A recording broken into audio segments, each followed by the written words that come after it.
صلوات اللهم صل على محمد وآل محمد.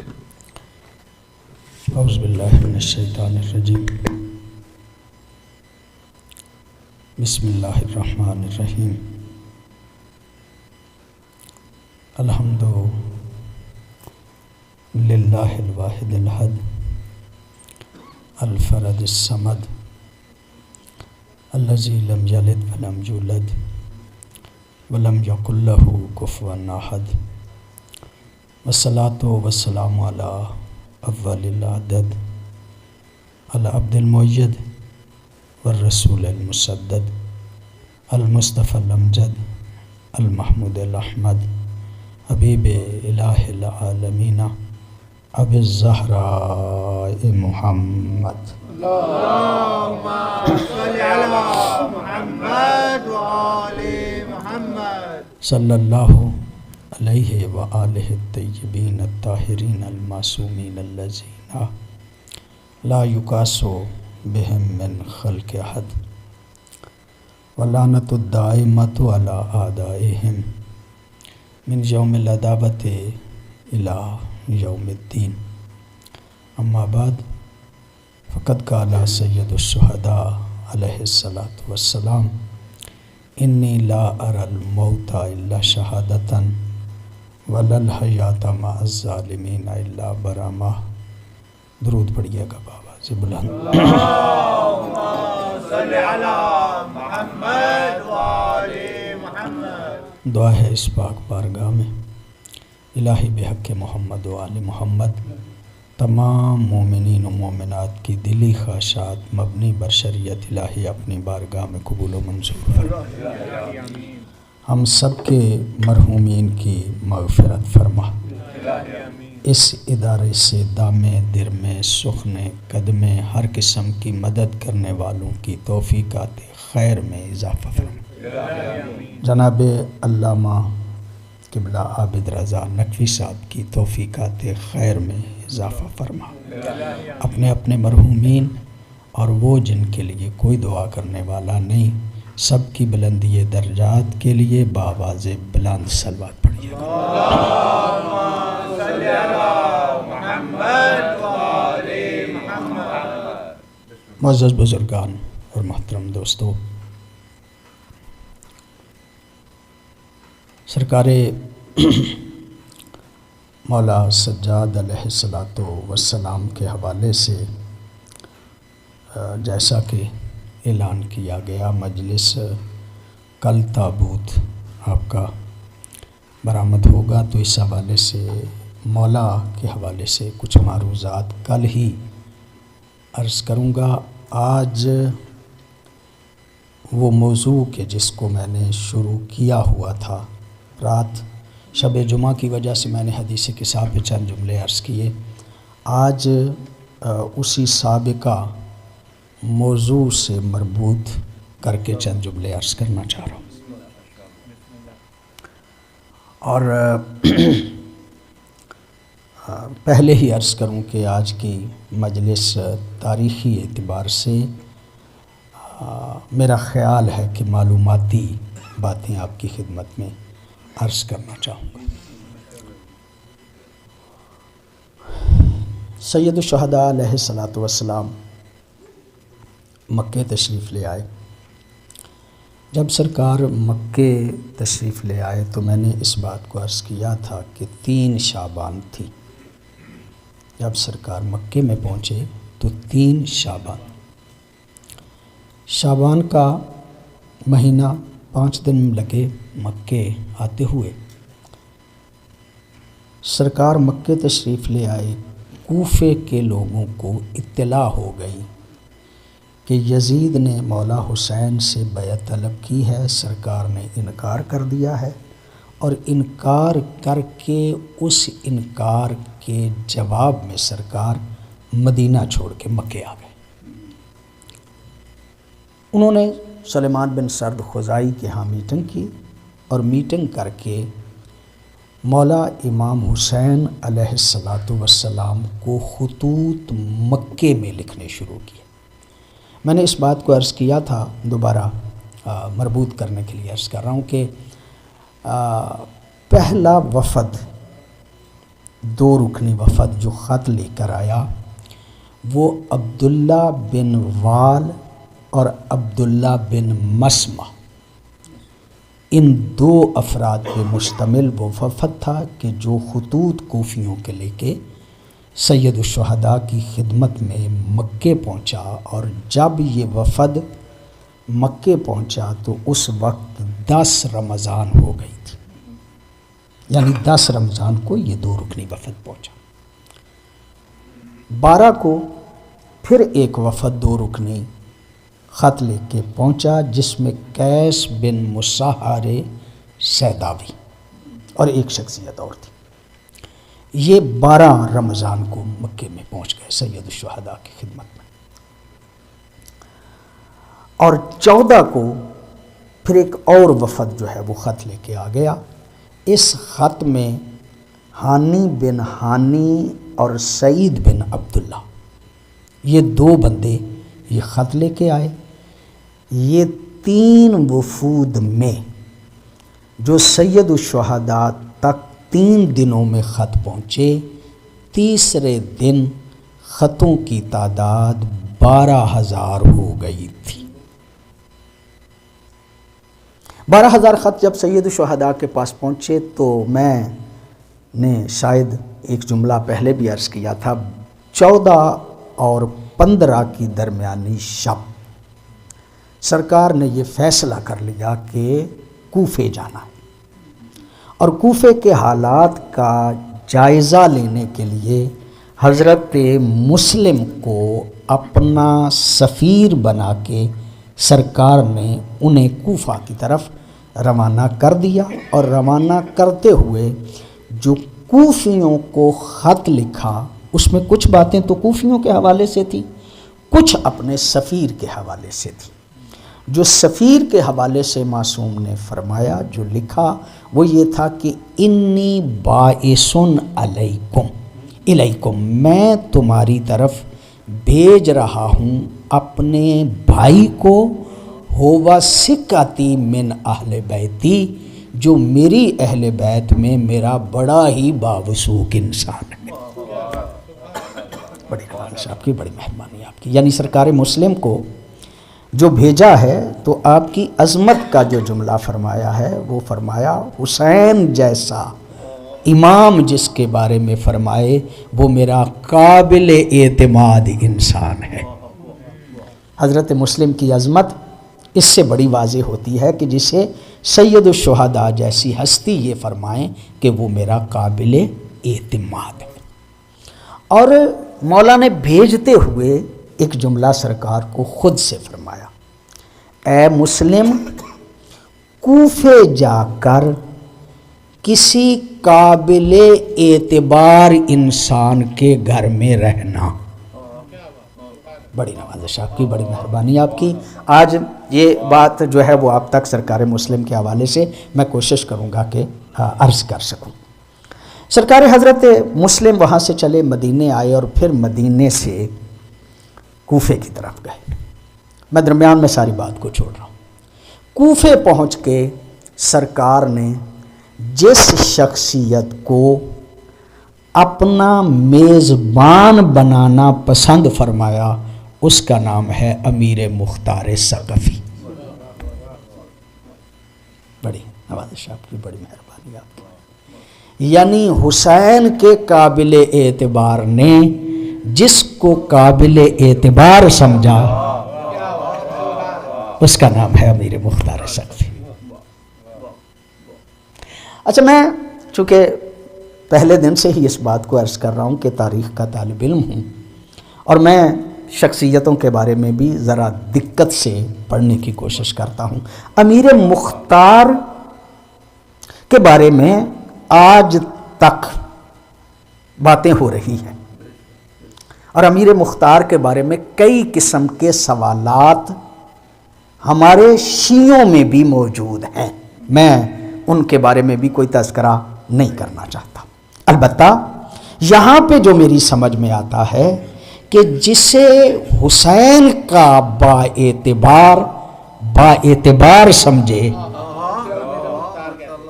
اس کو امیر مختار کہا جاتا ہے، اس کو امیر مختار کہا جاتا ہے۔ چلیے، بڑی دقت والی بات ہے سرکار حضرت امیر مختار کے بارے میں تاریخ جو ہے اس میں بعد میں بھی یہ سلسلہ، آج کا نہیں، اس دور میں بھی یہ سلسلہ جو ہے وہ سوالیہ نشان رہا ہے۔ وہ ساری روایات میری نظر میں ہیں، لیکن ایک بات ذرا میں یہاں پہ کر کے پھر آگے بڑھنا چاہتا ہوں۔ حکم بن امیر مختار، حکم بن امیر مختار، امیر مختار کا بیٹا حکم، یہ حکم بن امیر مختار سرکار حضرت مولا امام محمد باقر علیہ الصلوۃ والسلام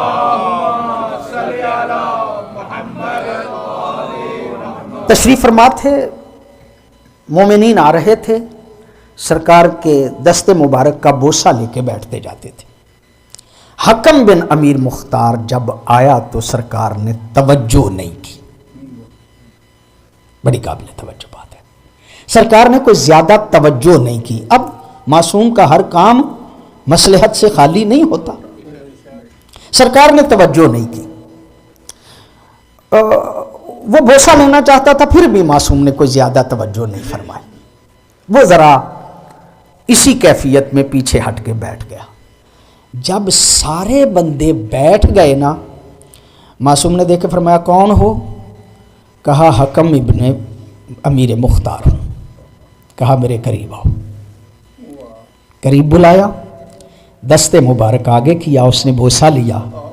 بوسہ جب لیا تو اس کے بعد سرکار نے اسے اپنے پاس بٹھا لیا۔ بڑی توجہ آپ کی، میں بس باتیں کر کے پھر آگے بات کرنا چاہتا ہوں۔ امیر مختار خود سے ایک موضوع ہے، لیکن میں اس پہ صرف ایک بات عرض کرنا چاہ رہا ہوں۔ سرکار نے پاس بٹھا لیا، اب اس کے دل میں تھوڑی سی اس سے حوصلہ پیدا ہوا کہ سرکار نے مجھے بوسے کا موقع بھی دیا اور پاس بھی بٹھا لیا۔ کہتا ہے مولا میرے بابا کے بارے میں آج تک لوگ باتیں کر رہے ہیں اور میں پریشان ہوں، میرا باپ ہے، لوگ باتیں کرتے ہیں، میں پریشان ہوں، لہذا آپ آج فیصلہ فرما دیجئے کہ میرا باپ کیسا تھا۔ آپ کا جو حکم ہوگا وہی اصلی بات ہے، میں کسی کی بات کو کوئی اہمیت نہیں دیتا، اگر اچھا تھا تو بتا دیجئے اچھا تھا، اگر کوئی عیب تھا یا نقص تھا تب بھی بتا دیجئے، آپ کا حکم آخری ہے۔ کہا لوگ کیا کہتے ہیں؟ کہا لوگ تو کہتے ہیں کہ وہ بندہ ٹھیک نہیں تھا۔ اب ظاہر ہے ٹھیک نہ کہنے والے مختلف قسم کے لوگ تھے، جو دشمن اہل بیت تھے ان کو تو امیر مختار اچھا لگتا ہی نہیں تھا، اور بعض اپنوں کو بھی پوری طرح سے امیر مختار کے بارے میں پتہ نہیں تھا۔ سرکار نے فرمایا لوگ کیا کہتے ہیں؟ کہا لوگ تو جو ہے وہ اس کے بارے میں اچھا نہیں کہتے۔ معصوم نے فرمایا سبحان اللہ، امیر مختار کے بھیجے ہوئے پیسوں سے ہماری بچیوں کے نکاح ہوئے تھے،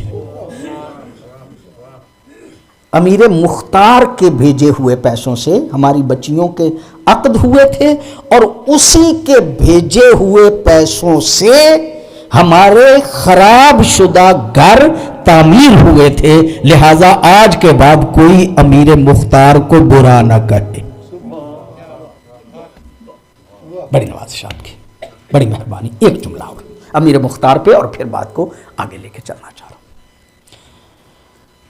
جب ابن زیاد اور عمر ابن سعد کا سر محمد بن حنفیہ سرکار کے سامنے آیا اور انہوں نے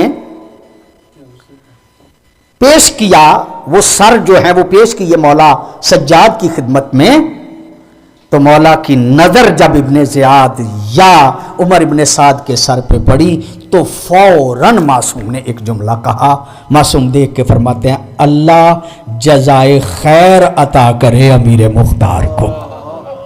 بڑی توجہ آپ کی، بس مجھے نئی روایات کا زیادہ پتہ اور میں زیادہ جاتا بھی نہیں اس بات میں، لیکن جس کے لیے جزائے خیر کی دعا سجاد کرے اسے امیر مختار کہا جاتا۔ بڑی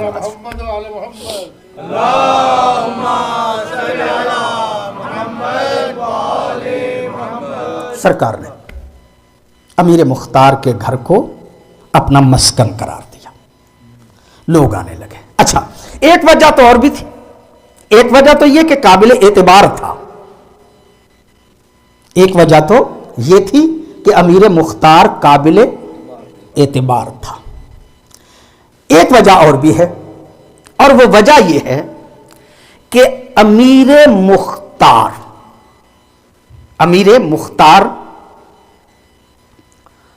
قابل توجہ بات ہے، امیر مختار نعمان ابن بشیر گورنر کوفہ کا داماد تھا، یعنی امیر مختار داماد تھا گورنر کوفہ نعمان ابن بشیر کا۔ مولا سمجھتے تھے کہ یہ گھر زیادہ محفوظ ہے، اس لیے کہ گورنر اپنی بیٹی کے گھر کی تلاشی تو نہیں لے گا نا۔ بڑی نوازش آپ کی، بڑی مہربانی۔ تقریباً روایات کے اختلاف کے ساتھ 18,000 افراد نے بیعت کی مولا کے ہاتھ پہ، 25,000 کی تعداد بھی ہے، کم از کم 18,000 افراد نے بیعت کی سرکار مسلم کے ہاتھ پہ۔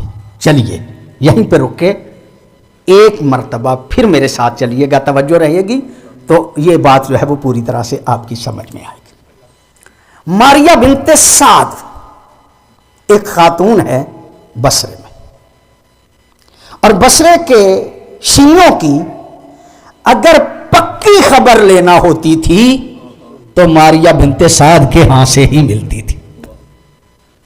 ماریہ بنت سعد بصرے میں وہ گھر تھا کہ جہاں پہ ساری باتیں ہوتی تھی اور جہاں پہ پکی بات مل جاتی تھی۔ سرکار سید الشہداء کا سلیمان نامی قاصد جب گیا تو ابن زیاد نے اپنے بھائی عثمان بن زیاد کو اپنا قائم مقام بنایا اور خود 500 بندوں کے ساتھ کوفے کی طرف روانہ ہوا، اس لیے کہ اسے دونوں شہروں کی گورنری عطا کر دی گئی تھی یزید کی طرف سے، بصرے کی بھی اور کوفے کی بھی۔ کوفے کی طرف جب یہ چلے، یہ کارواں 500 بندوں کا چلا، تو اس میں ایک بندہ جس کا میں خاص طور پہ تذکرہ کرنا چاہتا ہوں وہ ہے شریک بن آور۔ شریک بن آور اور بھی ہے، منذر بن جارود بھی ہے، وہ بھی محب اہل بیت تھا۔ شریک بن آور سرکار مولا کائنات کا حامی بھی تھا، جنگ جمل میں بھی علی کے ساتھ تھا، جنگ صفین میں بھی علی کے ساتھ تھا، جنگ نہروان میں بھی علی کے ساتھ تھا۔ یہ بندہ شریک بن آور جو ہے یہ بھی اس کارواں میں ساتھ چلا۔ اب ادھر سے مولا حسین چلے، ادھر سے یہ چلا۔ شریک بن آور کا پروگرام یہ تھا کہ یہ ذرا آہستہ چلے، اسے روک لیا جائے تاکہ حسین کوفے پہلے پہنچ جائے۔ یہ بات میں نے اس لیے یہاں سے شروع کی تاکہ ان چیزوں کو میں ملا کے نتیجہ آپ کی خدمت عالیہ میں عرض کر سکوں۔ شریک بن آور راستے میں بیمار ہو گیا۔ ایک ابن زیاد کا غلام ہے مہران، وہ بڑا قریبی اس کا غلام تھا۔ شریک بن آور بھی بیمار ہو گیا، مہران بھی بیمار ہو گیا۔ شریک بن آور کی کوشش تھی کہ ابن زیاد جو ہے وہ میرے ساتھ رک جائے، لیکن اس نے شریک بن آور کو چھوڑا اور آگے چلا گیا، اپنے غلام کو بھی چھوڑا اور آگے چلا گیا۔ آپ جانتے ہیں وہ تفصیلات مجھے نہیں عرض کرنا کہ یہ جب کوفے پہنچا ہے تو وہاں پہ یہ ہاشمی انداز اختیار کر کے لوگوں کو یہ محسوس کرا رہا تھا کہ حسین آ رہے ہیں، اور لوگ حسین سمجھ کے اس کا استقبال کر رہے تھے۔ اس انداز میں یہ دارالامارہ پہنچ گیا۔ بہت لمبی بات نہیں کروں گا، میں نتیجے تک آپ کو لے کے آنا چاہ رہا ہوں۔ اس نے کوفے پہ قبضہ کر لیا، تقریر کی، اور تقریر کا نتیجہ یہ تھا کہ میں صرف گناہگار کو سزا نہیں دیتا، گناہگار کے بدلے میں بے گناہوں کو بھی سزا دے دیتا۔ اور اگر کسی کا رشتہ دار غائب ہے، قصوروار وہ ہے، تو میں حاضر کو سزا دے دیا کرتا ہوں. اور میرے کردار کو تم جانتے ہو، میرے باپ کو بھی کردار کو بھی جانتے ہو.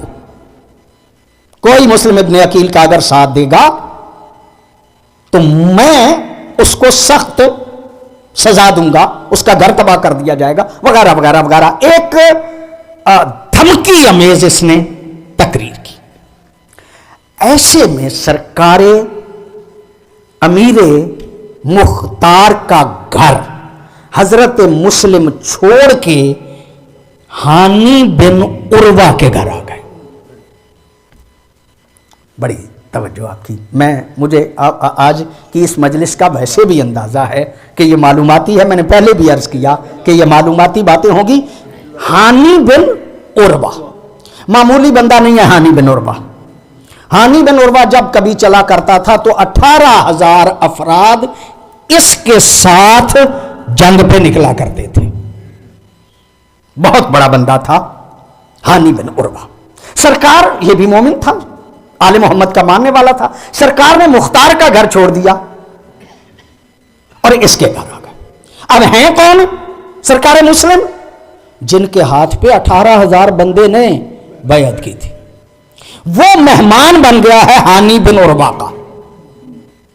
بڑی توجہ آپ کی. اور وہ جو شریک بن آور راستے میں بیمار ہوا تھا نا، وہ بھی آیا ہے جب کوفے، تو وہ بھی مہمان بن گیا ہے ہانی بن عروہ کا. سرکار مسلم خفیہ تھے، شریک بن آور اعلانیہ تھا. شریک بن آور کا جب پتا چلا ابن زیاد کو، تو ابن زیاد نے پیغام بھیجا ہانی کے گھر شریک بن آور کو کہ میں تیری عیادت کرنے کے لیے آنا چاہتا ہوں. وہ پیغام پر جب پیغام دیا اس نے، تو سرکار شریک بن آور نے سرکار مسلم کو کہا کہ وہ بدبخت آ رہا ہے. اصل میں یہی اس شہر میں اب خرابی کا باعث ہے. جب وہ آئے میری عیادت کرنے کے لیے، مجھے کوئی پرواہ نہیں، تم نکلنا اور اس کو قتل کر دینا. اور کوئی ہے نہیں ہے، وہ قتل ہو جائے گا، حکومت ہمارے اختیار میں آ جائے گی. یہ باتیں ہو رہی تھی کہ ابن زیاد اس کی عیادت کے لیے آ گئے. ابن زیاد جب عیادت کے لیے آیا تو باتوں میں اس نے لگایا شریک بن آور نے، لیکن سرکار مسلم نہیں آئی. پھر شریک بن آور نے کہا مجھے پانی پلاؤ. کوئی بندہ پھر نہیں آیا. اشارہ یہ تھا کہ تم نکلو. سرکار پھر بھی نہیں نکلے. پھر اس نے کہا کیوں نہیں پانی پلاتے مجھے؟ پھر بھی سرکار نہیں نکلے. کہا مجھے پانی پلا دو چاہے میری جان کیوں نہ چلی جائے. شریک بن آور کہتا ہے میری جان ہی کیوں نہ چلی جائے، مجھے پانی پلا دو. یہ جب جملہ کہا نا، تو ابن زیاد کا غلام مہران ساتھ تھا، اسے سمجھ آ گئی کہ دال میں کچھ کالا ہے. اس نے فوری طور پہ اسے اشارہ کیا اور ابن زیاد کو لے کے وہ نکل گیا. جب نکلا تو سرکار مسلم شریک بن آور کے پاس آئی. شریک بن آور نے کہا مسلم میں نے کہا تھا تو باہر نکل کے قتل کر دینا، اور تو نے قتل کیوں نہیں کیا؟ قابل توجہ جملہ ہے. سرکار مسلم کہتے ہیں 2 وجہوں سے میں نے اس بدبخت کو قتل نہیں کیا. پہلی وجہ تو یہ ہے کہ جو ہمارا میزبان تھا نا ہانی، وہ پسند نہیں کرتا تھا کہ میرے گھر میں آئے ہوئے مہمان کو قتل کیا جائے. اس کا مطلب یہ کہ بڑے بندے بڑے ہی بندے ہوتے ہیں. بڑے بندے بڑے ہی بندے ہوتے ہیں. یعنی ہانی پسند نہیں کرتا تھا، چاہے وہ دشمن اہل بیت ہے، لیکن میرے گھر میں تو مہمان بن کے آیا ہے نا، لہذا وہ پسند نہیں کرتا تھا کہ میرا مہمان میرے گھر میں قتل کیا جائے. اور دوسری وجہ یہ ہے میں نے اس لیے نہیں مارا کہ ہاشمی کبھی بھی کسی بندے کو دھوکے سے نہیں مارتا. بڑی نوازش آپ کی، بڑی مہربانی آپ کی توجہ ہو گئی. ہاشمی کبھی کسی کو دھوکے سے مارتا ہی نہیں، میں نے اس لیے اس کو چھوڑ دیا. اب ادھر ابن زیاد ہے، ادھر سرکار مسلم ہے. شریک بن آور انتقال کر گئے، ان کا جنازہ ہو گیا، سرکار مسلم کا کسی کو پتا نہیں تھا۔ اس نے ابن زیاد پریشان تھا، مسلم کا کیسے پتا چلے؟ اس نے اپنے ایک غلام معقل کو 3000 درہم دیے، کہا یہ لے جاؤ اور مسجد میں چلے جاؤ، جو مسجد میں زیادہ تمہیں متقی نظر آئے نا وہ آل محمد کا ماننے والا ہوگا۔ بڑی نوازش آپ کی، بڑی مہربانی آپ کی۔ یعنی کوئی دور ایسا تھا کہ آل محمد کا محب اسے سمجھا جاتا تھا جو تقوی میں زیادہ بلند ہو۔ دشمن بھی بات یہ سمجھتے تھے۔ کہا جانا مسجد میں، اور جو زیادہ متقی ہو وہ آل محمد کا ماننے والا ہوگا۔ اسے جا کے کہنا کہ میں شیعہ ہوں، میں مومن ہوں، آل محمد کا ماننے والا ہوں، یہ 3000 درہم میرے پاس ہیں، میں نے سنا ہے کوئی خاندان طہارت کا بندہ ادھر آیا ہے، یہ پیسے بھی میں ان کی خدمت میں پیش کرنا چاہتا ہوں اور میں ان کا ساتھ بھی دینا چاہتا ہوں، میں ان کا ساتھ بھی دینا چاہتا ہوں۔ یہ آیا ہے معقل مسجد میں، جو بڑے ہی انہماک سے اللہ کی عبادت کر رہا تھا نا وہ مسلم ابن اوسجا تھا۔ بڑی نوازش آپ کی، بڑی مہربانی۔ مسلم ابن اوسجا مولا حسین کربلا کے شہداء میں سے ہے، مسلم ابن اوسجا۔ وہ وہاں پہ بڑے انہماک سے عبادت خدا جو ہے اس کو بجا لا رہا تھا۔ یہ قریب گیا، کہا میں شام سے آیا ہوں، محب اہل بیت ہوں، 3000 میرے پاس ہیں، یہ میں پیش کرنا چاہتا ہوں، جہاد بھی کرنا چاہتا ہوں۔ پتہ چلا ہے کوئی ہاشمی گھرانے کی شخصیت یہاں پہ آئی ہے۔ میں کہا کرتا ہوں عام طور پہ محب اہل بیت نیک تو ہوتے ہیں لیکن سادہ بھی ہوتے ہیں۔ وہ اس کی باتوں میں آ گئے۔ کہا بالکل ٹھیک ہے، ہاشمی آئے ہوئے ہیں ایک شخصیت، کہا یہ پیسے رکھ لیں اور مجھے زیارت کرا دیں ان کی۔ پیسے لیے اور اسلحے کا انتظام کرنے کے لیے ابو سمامہ ساعدی کے ذمے مولا مسلم نے لگایا ہوا تھا کہ وہ اسلحے کا بندوبست کرتے تھے، تلواریں، تیر، یہ وہ جو اس دور کا تھا۔ یہ پیسے جو ہیں وہ ابو سمامہ ساعدی کو دے دیے گئے، اور مسلم ابن اوسجا نے وعدہ کیا کہ 2 دن کے بعد یا 1 دن کے بعد میں تیری ملاقات کروا دوں گا۔ 2 دن کے بعد یہ لے کے ہانی بن عروہ کے گھر سرکار مسلم کے پاس اس معقل کو لے کے چلا گیا۔ اب معقل کا طریقہ کیا تھا؟ ہر روز سب سے پہلے آتا تھا اور سب سے آخر پہ جاتا تھا، سب سے پہلے آتا تھا، سب سے آخر پہ جاتا تھا۔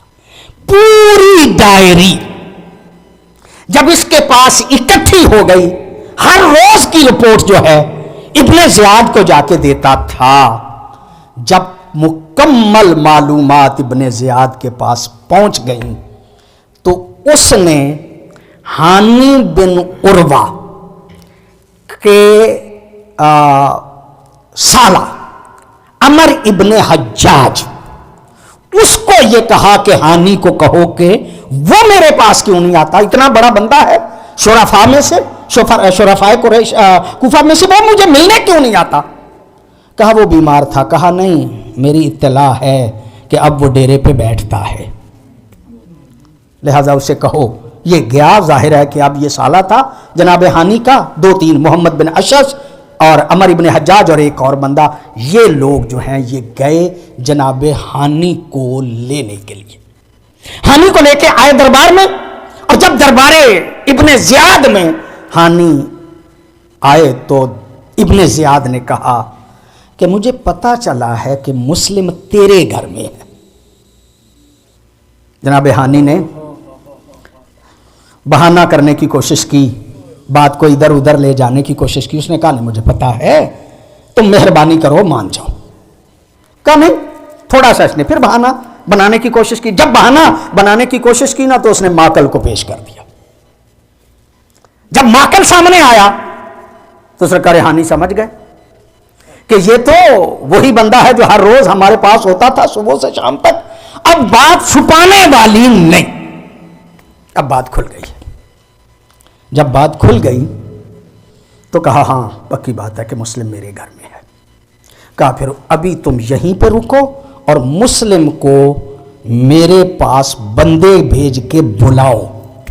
ہانی نے سوچا بات تو کھل گئی ہے، چلو میں بھی کھل کے بات کر لیتا ہوں. ہانی نے جب یہ جملہ سنا تو کہا میری شرافت کا تقاضا ہے کہ میں اپنے مہمان کو قتل ہونے کے لیے تیرے سامنے پیش نہیں کر سکتا. میں نے اس سیدزادے کو بلایا نہیں تھا، وہ آ گئے تھے اور خاندان طہارت کے اس بندے کو میں نے دروازے سے واپس بھیجنے کا حوصلہ نہیں پایا، لہذا میں نے اسے مہمان اپنا بنا لیا تھا، لیکن قتل ہونے کے لیے میں تیرے سامنے پیش نہیں کروں گا. اس نے کہا نہیں تمہیں پیش کرنا پڑے گا. اس نے جب سختی کی ابن زیاد نے تو ہانی اور جرت سے کہنے لگا چلو بات کھل گئی ہے تو پھر میں کہہ رہا ہوں تمہیں اس ممبر پہ بیٹھنے کا نہ تمہیں حق ہے، نہ تیرے باپ کو حق تھا، نہ اس کو حق ہے جو بیعت مانگ رہا ہے، نہ اس کے باپ کا حق تھا.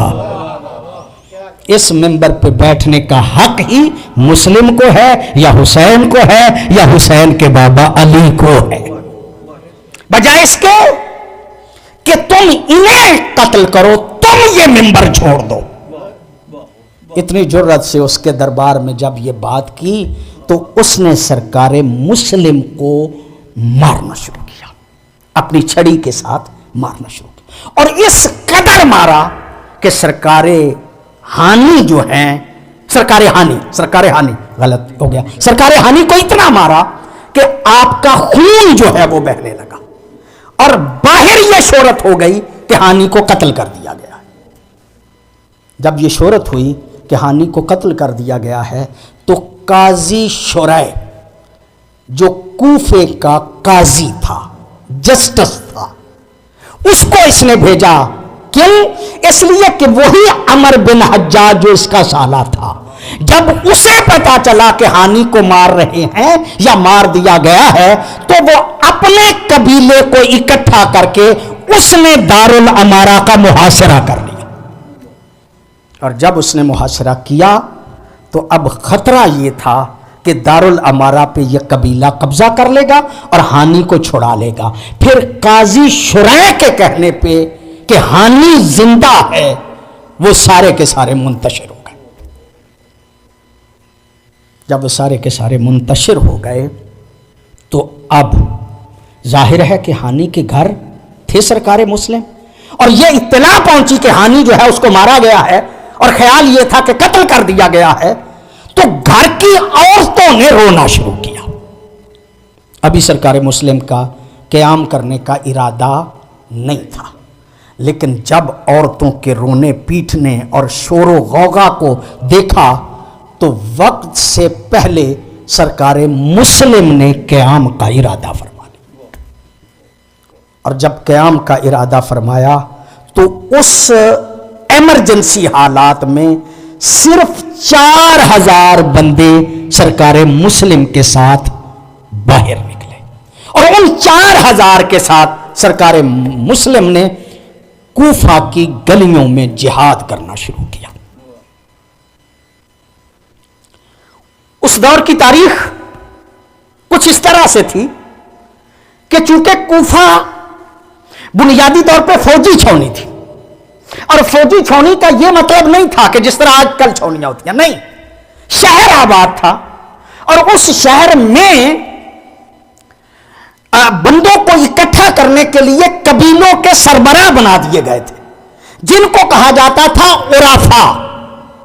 عرفا کے ذمہ لگایا جاتا تھا بندوں کو لانا بھی، بندوں کو منتشر کرنا بھی.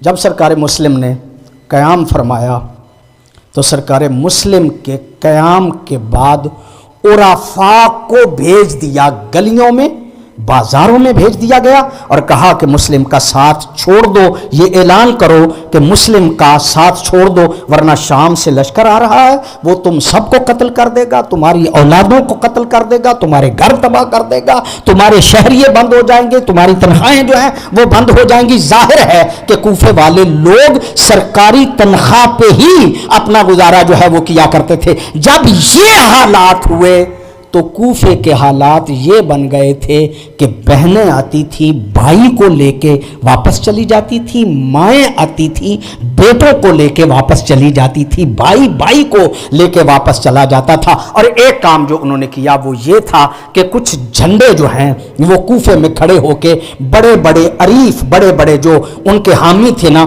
ان کو کھڑا کر دیا کہ جو اس جھنڈے کے نیچے آ جائے اس کو امان ہے، جو باہر سے آتا تھا اسے گرفتار کر لیا جاتا تھا۔ سرکار سلیمان بن سرد خدائی اور امیر مختار بھی کوفے سے باہر تھے۔ جب وہ واپس آئے تو عمر ابن حریث ایک ملعون تھا، اس نے ان کو وہاں پہ راستے میں گرفتار کر لیا اور امان دے دی۔ اس انداز سے سرکار مسلم کے جتنے ساتھی تھے وہ بھی آہستہ آہستہ سرکار مسلم کا ساتھ چھوڑ دے گا۔ بس مجھے اتنا ہی عرض کرنا تھا آج کی اس مجلس میں۔ میں چاہتا تھا یہ بات آپ تک پہنچ جائے سرکار مسلم کے حوالے سے، جس کے ہاتھ پہ 18,000 افراد نے بیعت کی تھی، آخری نماز پڑھا کے مسجد سے باہر نکلے تو تنہا رہ گئے۔ بہت توجہ آپ کی۔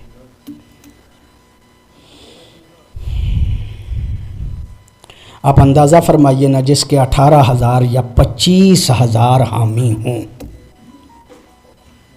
جب آخری نماز پڑھا کے نکلے ہیں تو راستہ بتانے والا بھی کوئی نہیں تھا۔ میرے خیال میں تاریخ میں یہ ناانصافی ہوگی اگر میں یہ جملہ نہ کہوں۔ سرکار مسلم اسی طرح گلیوں میں پھر رہے تھے، محمد بن کثیر ایک محب اہل بیت تھا، اس کے دروازے پہ پہنچے، اس نے سرکار کو پناہ دی۔ تھوڑی دیر کے بعد حکومت کے سپاہیوں کو پتہ چلا، چھاپا پڑا، سرکار مسلم تو وہاں سے نکل آئے، محمد بن کثیر کو بھی گرفتار کر لیا گیا، اس کے بیٹے کو بھی گرفتار کر لیا گیا اور فوری طور پہ دونوں کو شہید کر دیا گیا، محمد بن کثیر کو بھی اس کے بیٹے کو بھی۔ اور سرکار مسلم کبھی اس گلی میں کبھی اس گلی میں۔ بڑا مشکل ہوتا ہے ایسے بندے کے لیے کہ جو کل تک 18,000 کا رہبر تھا، اب راستہ بتانے والا بھی کوئی نہیں تھا۔ اللہ اکبر۔ بڑی توجہ آپ کی، آپ نے غور فرما لیا۔ بس 2-4 جملے عرض کرنا چاہ رہا ہوں آپ کی خدمت میں۔ چلتے چلتے کبھی اس گلی میں کبھی اس گلی میں ایک توآ نامی خاتون جو محب اہل بیت تھی، اس کا بیٹا باہر گیا ہوا تھا، وہ اپنے بیٹے کے انتظار میں دروازے پہ کھڑی تھی۔ مولا چلتے چلتے جب اس کے دروازے پہ پہنچے، دیکھ کے کہتے ہیں یا امت اللہ اس کی نی ماءن، کنیز خدا تھوڑا سا پانی پلا سکتی ہے؟ جب کہا نا کنیز خدا تھوڑا سا پانی پلا سکتی ہے، مومنہ محب اہل بیت خاتون تھی، اندر گئی، پانی کا جام لے کے آئی، مولا مسلم نے پانی پیا۔ مولا مسلم نے جب پانی پیا نا، وہ برتن چھوڑنے اندر گئی، آپ کے مولا اتنے تھک گئے تھے کہ اسی کے دروازے پہ بیٹھ گئے۔ جب اسی کے دروازے پہ بیٹھے ہیں نا، ایک مرتبہ وہ عورت دوبارہ اپنے بچے کے انتظار میں آئی، اس نے دیکھا جس مسافر نے پانی مانگا تھا، پانی تو میں نے دے دیا، وہ میرے ہی دروازے پہ بیٹھ گیا ہے۔ اب میں کہا کرتا ہوں دعا کرو، اگر کوئی شریف عالم غربت میں کسی کے دروازے پہ بیٹھ جائے، دعا کرو اسے اٹھائے کوئی نہ، دعا کرو اسے اٹھائے کوئی نہ۔ جب سرکار مسلم بیٹھ گئے نا اسی کے دروازے پہ، وہ اندر سے آئی، آ کے دیکھا یہ تو بیٹھ گیا میرے دروازے پہ، آ کے سوال کرتی ہے، یا عبداللہ علم تشرب الماء، بندہ خدا تو نے پانی پی نہیں لیا؟ عزادارو یہ جملہ کہنا تھا، مولا مسلم سے کوئی جواب نہیں بن پڑا، وہ تھوڑا سا غصے میں آ کے کہتی ہے، اے بندہ خدا تو نے پانی پی نہیں لیا؟ پھر مولا سے کوئی جواب نہیں بن پڑا، وہ تیسری مرتبہ غصے کے عالم میں دیکھ کے کہتی ہے، یا عبداللہ جب تو نے پانی پی لیا ہے اٹھ اپنے گھر جا، اپنے قبیلے میں جا۔ عزادارو یہ جملہ کہنا تھا، آپ کے مولا نے ایک مرتبہ ہاتھ کی ٹیک لگائی، اٹھنے کی کوشش کی، اٹھتے ہوئے ایک جملہ کہا، لا منزل ولا عشیرۃ فی ھذا المصر، اے کنیز خدا تیرے دروازے پہ بیٹھ اس لیے گیا تھا کہ اب اس شہر میں نہ میرا کوئی گھر ہے نہ میرا کوئی قبیلہ ہے۔ عزادارو یہ جملہ کہنا تھا کہ وہ عورت پریشان ہو گئی، پریشان ہو کے دیکھ کے کہتی ہے، ماذا، معاملہ کیا ہے، تو ہے کون؟ مولا دیکھ کے فرماتے ہیں، انا سفیر الحسین، میں حسین کا سفیر ہوں۔ عزادارو جب کہا نا انا سفیر الحسین، محب اہل بیت عورت تھی، ایک مرتبہ قدموں پہ گر کے کہتی ہے، مولا مجھے معاف کیجئے گا، یہ میرا گھر نہیں، یہ آپ کا گھر ہے، اندر آ جائیے۔ ایک کمرے میں بندوبست کیا، مولا اس کمرے میں گئے، اس کا بدبخت بیٹا جب رات کو آیا دیکھا ماں پلٹ پلٹ کے جا رہی ہے، پلٹ پلٹ کے آ رہی ہے، کہا ماں کیا بات ہے، تو اس کمرے میں کیوں جاتی ہے؟ دیکھ کے کہتی ہے، تمہیں نہیں پتا ہمارے قسمت جاگ گئی، اس لیے کہ اہل بیت کی ایک شخصیت سرکار مسلم ہمارے گھر میں آ گئی ہیں، ہم جنت کے حقدار ہو گئے ہیں۔ یہ جملہ کہنا تھا، یہ بدبخت صبح صبح اٹھا، محمد بن اشعث کے بیٹے سے اس کا تعلق تھا، اسے جا کے بتایا کہ جسے ڈھونڈ رہے ہو نا وہ ہمارے گھر میں موجود ہے۔ 500 بندہ محمد بن اشعث لے کے اس طوعہ کے گھر گیا ہے۔ مولا مسلم ابھی تعقیبات نماز سے فارغ نہیں ہوئے تھے کہ گلی میں گھوڑوں کے ٹاپوں کی آواز آئی۔